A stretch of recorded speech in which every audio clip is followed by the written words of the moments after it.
Approximately 49 workers were exposed to radiation due to this accident. 6 JCO officials, including Yokokawa, were indicted on charges of professional negligence resulting in death and violation of nuclear safety laws. The company had to pay 12.6 billion yen, over 100 billion KWR, in compensation to affected local residents and businesses, and not long after, its business license was revoked and it disappeared into the back pages of history. 83 Days of Hell. The tragedy of the Tokaimura criticality accident. The horrific pain of a body decomposing while still alive due to exposure to massive amounts of radiation. Hisashi Ouchi became involved in one of the most disastrous nuclear accidents in history. What began as an ordinary day at a nuclear fuel facility ended in an unimaginable struggle for survival that lasted 83 long days. On September 30th, 1999, at the nuclear fuel reprocessing plant in Tokaimura, Japan, technicians Hisashi Ouchi and Masato Shinohara, along with their supervisor Yutaka Yokokawa, began their routine task of preparing and processing dangerous uranium materials, just as they always had.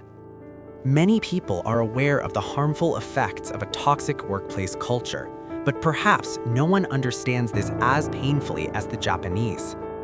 Ouchi and his colleagues were driven into a death march to meet deadlines amidst a deep-rooted labor culture specific to Japan, characterized by corporate greed, disregard for procedures, and negligence regarding worker safety.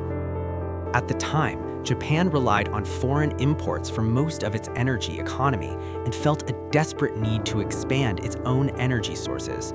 This placed extreme pressure on the entire energy industry, consequently driving field workers like Ouchi into danger and even causing social problems such as an increase in suicide rates. The Tokai nuclear power plant was Japan's first commercial nuclear power plant. The fuel for this plant was processed at the Tokaimura facility operated by JCO, Japan Nuclear Fuel Conversion Co. The workers at Tokaimura were tasked with the process of converting uranium hexafluoride into enriched uranium dioxide, processing it in pellet form at another facility, sealing it in cubes, and assembling them into fuel rods, the main raw material for nuclear power generation. However, the tragedy that unfolded on this day could not be dismissed as simple carelessness.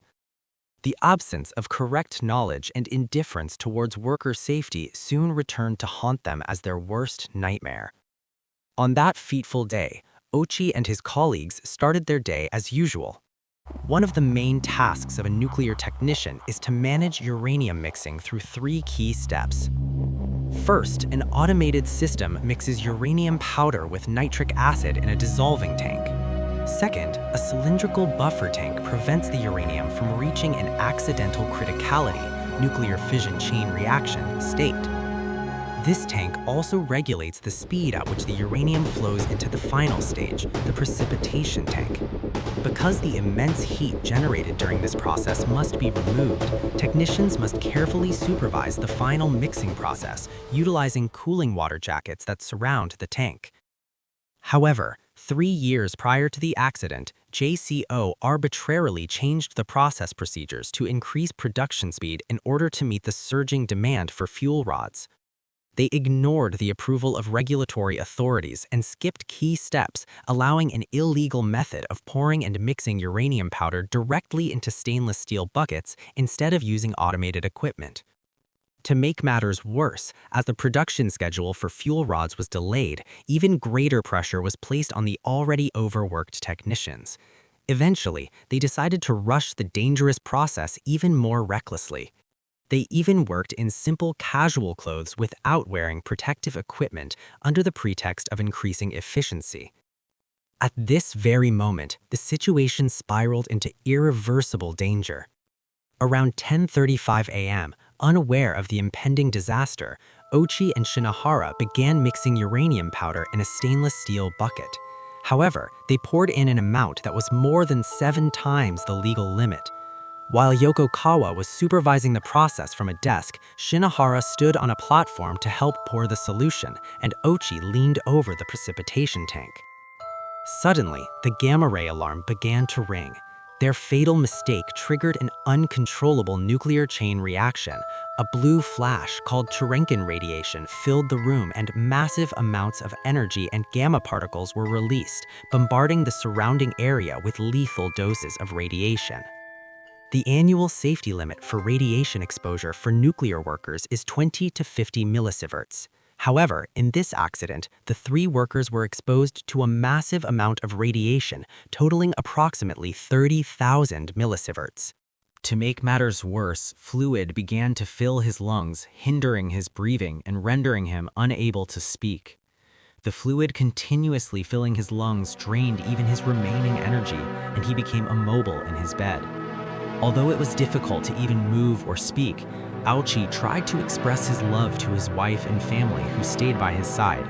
However, his condition worsened again, and as spontaneous breathing became impossible due to pulmonary edema, the medical team had no choice but to pin their hopes on a ventilator. 10 days after the stem cell transplant, Dr. Miyakawa confirmed miraculous results through tests. His sister's stem cells had taken root throughout Ouchi's body. A few days later, his white blood cell count returned to normal. It was hopeful news, but like the walking ghost phase experienced earlier, this too was merely a fleeting hope. 1 week later, Ouchi's condition began to plummet again. The situation entered an uncontrollable phase. When Dr. Miyakawa performed an endoscopy to find the cause of the treatment failure, a terrible truth was revealed. Ouchi's intestinal mucosa was becoming necrotic and peeling off. Without healthy mucosa, the human body cannot absorb moisture or nutrients at all. This meant death by starvation or dehydration. But even more despairing news awaited. Upon close examination by the medical team, it was found that the residual radiation remaining in Ouchi's body was attacking and destroying even the transplanted healthy stem cells. Ultimately, the regeneration of the immune system came to nothing. Now Ouchi was placed in a situation far more terrible than when he was admitted, and his pain exponentially increased. Having completely lost intestinal function, he poured out nearly 3 liters of diarrhea a day. Severe internal bleeding began due to the loss of intestinal mucosa, and the volume of blood loss was so great that he had to receive blood transfusions 10 times a day. To quell the ceaseless agony, fentanyl, a narcotic painkiller, had to be administered continuously. His skin blistered and peeled, becoming unable to retain body fluids.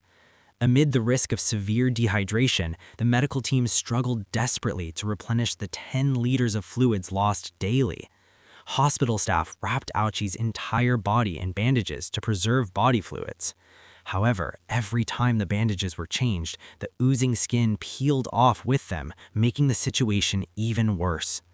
The amount of fluid loss was so great that the medical team had to measure the amount leaving his body one by one to know how much to replenish. A hellish time repeated, where changing the bandages on his whole body took half a day. Dr. Miyakawa attempted skin grafts as a last resort, but due to severe dehydration and the collapsing skin tissue, the grafts did not attach. The pain was unbearable, but the family still did not let go of the string of hope. From a certain point, Ouchi could neither open nor close his eyes, and nurses witnessed him crying tears of blood. Although the medical team could not bear to say it out loud, they intuitively felt that Ouchi's time was running out. Dr. Miyakawa and the medical team fought a desperate battle every day, but their efforts were in vain. There was no improvement after 2 months of hospitalization, and Ouchi suffered unimaginable pain. He reached his limit and simply wanted to go home. Eventually, when the pain was too great to bear, the medical team put him into a medically induced coma. However, the temporary peace was short-lived, and his organs began to stop functioning one by one. First, a problem arose in his heart. Due to constant physical stress, his heart beat twice as fast as usual, as if sprinting 100 meters, until it finally stopped. Since there was no do not resuscitate agreement, the medical team brought him back to life. But when his heart started beating again, his brain and organs were already in an irreversible state. His liver and kidneys stopped, and he ended up in a state where his life was barely maintained by machines. Sensing that the final moment was imminent, Dr. Miyakawa sat down with the family. To end Ouchi's suffering, he persuaded the family with difficulty to sign a do not resuscitate consent form. And on December 21, 1999, despite the medical team pouring in every possible effort, including the groundbreaking stem cell transplant, skin grafts, and constant blood transfusions, Ouchi's body ultimately failed to recover. The cause of death was multiple organ failure. The long chain of pain was broken, and the diligent 35-year-old head of a household finally found eternal rest. Shinohara, who suffered the accident with him, also died unable to overcome the after-effects of radiation exposure. Yokokawa, who was exposed to dangerous levels of radiation, survived, but could not avoid heavy legal judgment due to the negligence and responsibility that caused the accident. Ouchi, who was closest to the explosion reaction, absorbed over 17,000 millisieverts, suffering the highest exposure, while Shinohara was exposed to 10,000 millisieverts, and Yokokawa, who was relatively further away, was exposed to 3,000 millisieverts. The three attempted to escape the scene immediately, but due to the terrible pain that felt as if their entire bodies were burning, none could run far. Amidst sudden nausea and difficulty breathing, Ouchi and Shinohara headed to the decontamination room. There, Ouchi vomited severely and eventually lost consciousness. Recognizing the gravity of the situation, factory officials immediately evacuated all employees to prevent further exposure.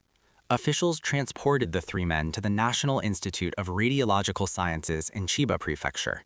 However, the medical team realized that Ouchi's condition was unprecedentedly severe and decided to transfer him to the University of Tokyo Hospital, which was equipped with more specialized personnel and advanced equipment.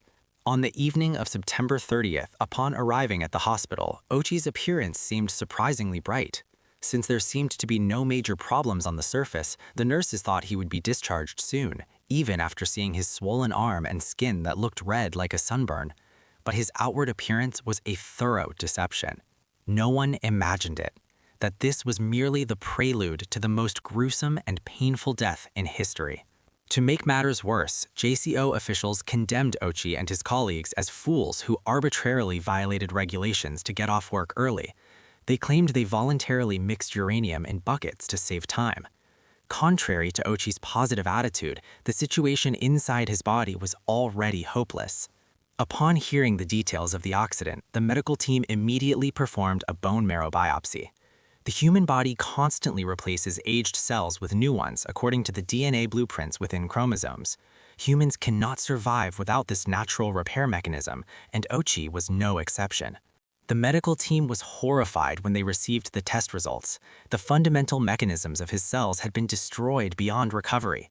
His chromosomes had been torn apart or fused grotesquely due to the radiation bombardment, leaving them unrecognizable from their original forms.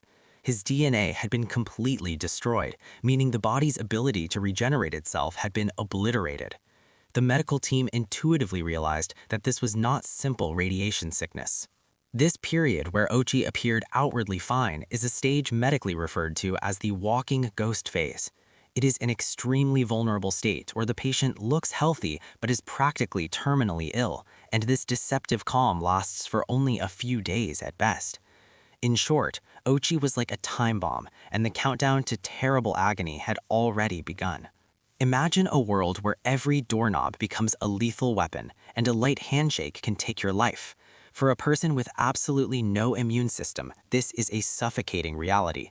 Every contact, outing, and meal becomes a gamble with one's life. For Ouchi, this was his new reality. The attending physician, Dr. Kazuhiko Miyakawa, decided on sterile room treatment for Ouchi's survival. With a white blood cell count near zero, the 35-year-old young man's immunity had no power to fend off even pathogens that were harmless in the past. Having blocked the threat of infection, the medical team judged that healthy chromosomes to help bodily regeneration were desperately needed. Fortunately, there was an experimental treatment called hemopoietic stem cell transplantation. It involved transplanting healthy bone marrow cells from a donor to make Ouchi's body produce blood cells again. For this experimental treatment to succeed, a donor with an immune system very similar to Ouchi's was required. Miraculously, Ouchi's sister turned out to be a suitable donor. Since Ouchi was the first case in the world to receive this treatment as a radiation exposure patient, the medical team held on to hope. However, they did not hide the cold reality from his family. They clearly warned how critical the situation was and what the consequences of the exposure would be. Ouchi himself did not fully understand his condition. He asked the nurse when he could go home and if he might get leukemia. But for him, even worrying about leukemia was a luxury. The horrifying symptoms of radiation poisoning began to assault him much faster and more ruthlessly than expected. Ouchi's skin lost the elasticity of youth. When the medical team removed the tapes securing the numerous machines connected to his body, a horrifying situation occurred where his skin peeled off along with the tape. Eventually, the medical team could no longer use any medical tape or adhesives on his skin.